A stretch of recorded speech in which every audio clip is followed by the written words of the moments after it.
Müdür, müdür, hay müdür, müdür, hay müdür. Ha, ne olub ha? Nə səs-küy salmısan? Müdür, sənə bir söz demək istəyirəm. Bildim də, sən bir söz demək istəyirsən, o deyir, öbürsü deyir, hamı bir söz deyir mənə. Niyə tələsirsən kişi? Kim səni qovurdu? Müdür, söz demək istəyirdim. Vacib bir şeydir.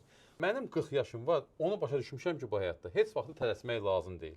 Səbirlə iş görmək lazım. Bax, alma yemək istəyirdim, hamısını dağıtdın yerə. Doğrudan alma yeyirsən? Ha, alma?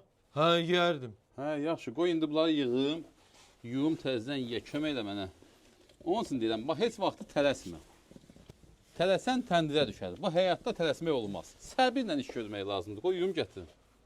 Bax, çalışın bu həyatda tələsik heç vaxt heç bir iş görməyəsiniz. Çünki tələsəndə əlində olanı da itirə bilərsən. Al almalı ye.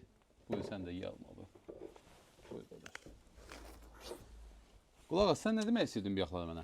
Əzli bu yerə düşəndə. Ay kişi, danış görüm nə demək istəyirdin bir yaxdan?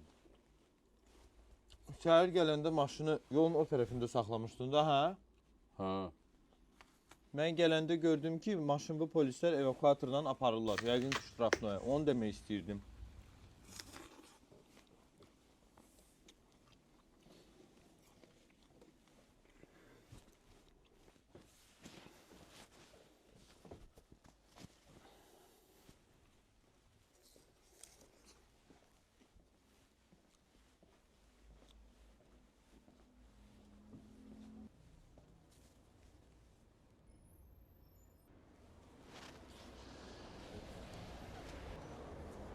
Valla maşın getdi.